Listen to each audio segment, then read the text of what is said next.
굉장히 이게 섬세하고 공간 능력이 필요합니다. 진짜 그렇네요. 왜냐면은 실제로 보고하는 게 아니고 카메라랑 기구를 통해서 화면을 보면서 하기 때문에 그쵸. 익숙하지 않으면 굉장히 고생할 수가 있어요. 지금 섬세하시고 공간 감각이 굉장히 나 큰 남자다. 나 그렇게 말하고 있는 거죠. 이러는데 네. 바른마디병원의 홍성우 원장님과 함께하도록 하겠습니다. 원장님 안녕하세요.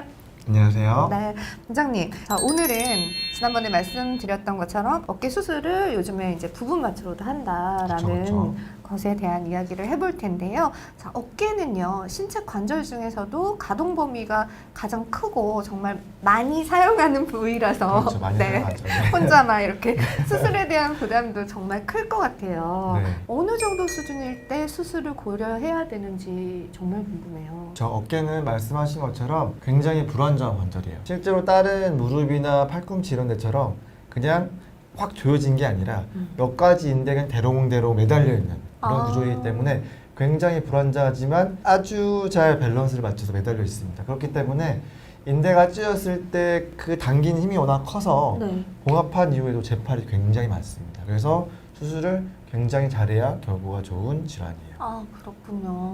그래서 어떻게 수술을 하느냐, 회전근개가 아까 말씀드린 것처럼 이전에 안전이 파열된 경우나 부분 파열이라도 파열이 진행되고 있는 경우, 또한 보존적 치료를 했는데 주사를 맞고 뭐 물리치했는데 반응이 없는 경우는 저희가 수술을 진행합니다. 특히 환자의 나이나 직업, 파열 크기, 통증 정도, 평소의 활동량 등 여러 가지 요소를 종합적으로 고려해서 결정하는데요. 가장 중요한 게 나이랑 크기입니다. 나이랑 크기가 중요하다는 거는 나이가 어리면 어릴수록 좋다는 이야기인 것 같고 그렇죠. 네, 크기는 네, 적으면 적을수록 좋다는 소리예요. 그렇죠. 이게 연구를 해봤더니 환자분 나이가 70세 이상 그리고 크기가 2cm 넘는 경우에는 굉장히 예후가 좋지 않았어요. 물론 뭐 예후가 좋은 분도 있겠지만은 상대적으로 나이를 너무 많이 드시면은 당연히 어깨 인대가 피가 적기 때문에 회복이 더디고요. 크기가 크면 당연히 예후가 좋지 않겠죠. 그래서 비교적 젊을 때, 젊다는 표현보다는 어쨌든 찢어지신 이후에 비교적 빨리 하시는 게 효과가 더 좋고요. 크기가 너무 커지기 전에 수술을 하는 게 좋겠습니다. 네. 환자들께 항상 설명을 드리는 게 이게 뼈에서 인대가 떨어져 있으면 절대 안 붙는다 말씀을 드려요. 그리고 얘가 당겨진 힘 때문에 계속 커집니다. 저희가 당겨서 꼬매야 되는데 커지면 당연히 안 당겨질 거고 결과가 당연히 좋지 않겠죠. 네. 하지만 크기가 아주 작은 뭐 0.5cm, 2, 3mm여도 엄청 아프신 분이 많아요. 네. 제가 1편에서 잠깐 말씀드렸던 것 같은데 인대 크기 찢어진 거랑 통증은 전혀 비례하지 않습니다. 왜냐면은 어떤 분들 70대 할머니신데 70대 할머니 아니시죠? 70대 나이 드신 분에서 네. 나이 드신 분들이 인대가 하나도 없는데 팔을 번쩍번쩍 들고 한 개도 안 아파하신 분도 많아요. 나는 3일 전부터 아팠어요 하신 분들이 있는데 MRI를 찍어보면 인대가 하나도 없습니다. 근데 어떻게 버티신 거죠? 왜냐면 삼각근이라고 해서 다른 인대를 이용해서 팔을 적용해서 들기 때문에 본인 일상생활에 지장이 없으신 거예요. 근데 인대는 하나도 없고 잘 돌이켜보면 침도 맞고 주사도 맞고 파스도 붙이면서 그냥 적당히 버틴 쓰셨던 거지 거구나. 네. 인대가 점점 없어진 거 몰랐던 거죠. 저 그런 거 아닌가 몰라요. 주사도 많이 MRI 맞고. 찍어보셔야 돼요. 그래서 이제 크기가 작은 경우에도 통증 호소할 수도 있기 때문에 부분 파열이라도 심한 통증이 있다면 바로 수술을 결정하기도 합니다. 네, 그렇다면 수술하게 되면 어깨기 때문에 정말 회복하는 기간 중요하다고 생각된단 말이에요. 솔직히, 진짜 솔직히 웬만하면 3일이면 뭐 괜찮아요 하시는데 그건 네. 다 거짓말인 것 같고 정말 솔직히 어느 정도가 소요되는지 궁금해요. 당연히 수술을 결정할 때 어깨 회전근개 파열 같은 경우에는 수술 후의 기간이 되게 중요합니다. 환자분들께 설명도 충분히 드려야 되고 대화 과정도 중요하세요. 네. 일반적으로 수술하시면 많이 보셨겠지만 어깨에 이렇게 커다란 스폰지 모양의 보조기를 차고 있어요. 병원에 가시면 많이 볼 수 있는데 네. 그런 보조기를 살짝 팔을 벌린 채로 고정을 합니다. 왜 그러냐면은 이 봉합한 인대가 뼈에 붙여보면은 당겨지는 힘이 있어요. 네. 그래서 그 힘을 저희가 조금이라도 줄이고 재파를 막기 위해서 살짝 들어 올린 채로 고정을 합니다. 그리고 일반적으로 이 뼈에 인대가 붙는 시간이 2에 3개월로 알려져 있어요. 생각보다 네. 길죠. 네.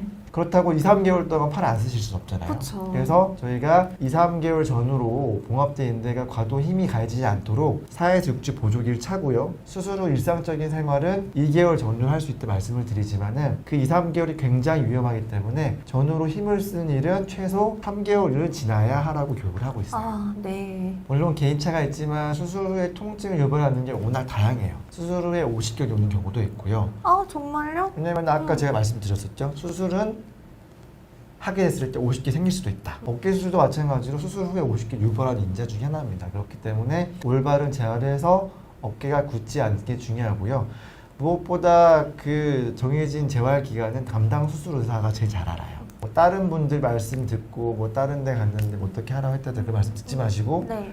수술해주신 그 원장님이나 교수님 얘기를 꼭 듣고서 보조기 차고 재활을 따라오는 게 무엇보다 중요합니다. 그렇다면 어떤 방법으로 수술을 하는지 궁금해요.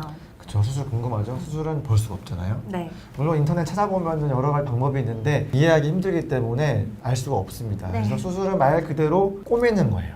봉합, 저희가 뜨개질 하듯이 찢어진 회전근개를 원래 있던 뼈에다가 뭐 여러 가지 방법이 있지만 궁극적인 목적은 원래 모양대로 최대한 힘이 안 가해지게 딱 붙게 만드는 게 가장 큰 목적입니다. 이전에는 직접 열어서 쭉 째가지고 절개해서 수술하는 걸 선호했는데 최근에는 관절경이라고 해서 저희 4시간 하잖아요. 네. 그런 기구를 통해서 최소 절개만 4개에서 5개 정도 환자마다 다르시니까 수술을 진행을 합니다. 이런 피부 절개를 통해서 구멍을 만들고 뭐 카메라처럼 조그만 카메라 넣고요. 네. 한 손에는 기구를 잡고서 그 봉합을 합니다. 와, 신기하네요. 신기하죠? 네. 저도 항상 신기합니다. 그래서 주로 어떻게 꼬매느냐면 옛날에는 뼈에 구멍을 뚫어서 실로 꼬맸는데 요새는 좋은 기구 나와서 실이 달려있는 플라스틱 내지는 녹는 뼈 성분들의 나사가 있어요. 그게 한 4, 5mm 되는데 그 인대를 나사를 이용해서 실로 꼬매가지고 딸려가 이제 끌어옵니다.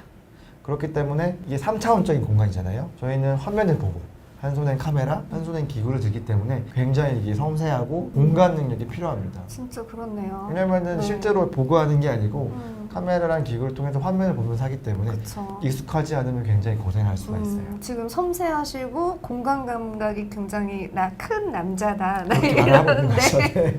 일반적으로는 이런 수술을 전신마취로 많이 진행합니다. 물론 전신마취가 안 좋고 부분마취가 좋다 이런 건 아니지만은 환자분이 부분마취를 했을 때 이득이 꽤 많아요. 그래서 부분마취를 할 경우에는 수술을 조금 더 빨리 해야 돼요. 아, 왜냐면 저희가 수술할 때 어깨에다 이렇게 물이 들어가거든요. 오래 걸리면 붓습니다. 그렇기 때문에 전신마취보다는 부분마취 조금 더 위험하기 때문에 아, 수술을 빨리 해야 되는 그런 위험성이 있어요. 아, 그렇군요. 그렇기 때문에 숙련된 뭐 정형외과 의사라면은 부분마취를 했을 때 이득이 있는 거고 또한 전신마취를 하면 저희 목에다 관을 넣잖아요. 네. 그 수술 끝나고 그 까끌거리는 통증 같은 거나 기침하는 거 또한 마취하는데 들어간 약이 좀 더 많이 들어가기 때문에 단점이 있고 부분마취 했을 때는 일단 환자가 금방 깨요. 그리고 회복도 빠르고 부분마취를 하면서 저희가 이제 어깨 신경에 마취를 진행하거든요. 그렇기 때문에 통증도 훨씬 적습니다. 아, 왜냐면 어깨 수술하신 다음에 수술 당일이 다음날 엄청 아파하세요. 근데 부분마취를 하면은 훨씬 통증이 적습니다. 와, 그것도 신기하네요. 그렇죠. 왜냐면 전신마취는 마취가 전신마취가 기본이고 어깨에 대한 통증은 어차피 마취될 수 있게 안 하는데 저희가 부분마취 하는 경우에는 이 팔로 가는 신경을 감각까지 같이 마취를 시켜서 그것 때문에 초기 통증이 굉장히 적은 좋은 장점이 있어요. 그렇기 때문에 환자분들이 주의 전에 듣거나 부분마취 했던 분 알고 있으면 부분마취를 훨씬 선호를 하게 되는 거죠. 네, 아. 목 뒤에 저에게 조그맣게 해서 지방종 같은 게 있어서 지방덩어리 네, 같은 거. 그거를 이렇게 잘라냈는데 부분마취하고 저 너무 힘들었어요. 징그러워요, 그 소리가. 아 들으셨어요? 네, 안 주무셨어요? 그냥 그 부분마취만 했어요. 저희는 부분마취는 재워드리는데. 아, 그래서 저희가 부분마취 하시면 걱정하는 게 또 하나 있어요. 말씀하신 것처럼 깨 있으면 들리잖아요. 난 소리가 너무 들려서 그게 더 저희가 그 나사 넣을 때 끔찍했거든요. 망치 소리부터 해서 다 들려요. 막 막 뼈 여기 막- 가는 소리. 여기 막 이렇게 꾸겨 넣는 소리 막 그리고 이런 또 이게 그 마취할 때 뚜뚜 그 소리 들리면 굉장히 스트레스 거. 받거든요. 맞아요. 그래서 저희는 재워드립니다. 아, 알겠습니다. 재워드려도 가끔 깨시기도 하지만은 저희가 마취 하시는 원장님께서 알아서 재워드리기 때문에 그런 거는 크게 걱정 안 하셔도 됩니다. 네, 알겠습니다. 오늘도 도움 말씀 정말 고맙습니다, 선생님. 네. 네, 다음 시간에는요, 어깨 통증 예방에 좋은 스트레칭 또는 예방법에 대해서 여러분께 알려드릴게요. 저희 영상 오늘 즐거우셨다면요, 구독 눌러주시고요. 네, 좋아요 눌러주세요. 여러분의 댓글도 기다리겠습니다. 저희는 여기서 인사드릴게요. 고맙습니다. 네, 감사합니다.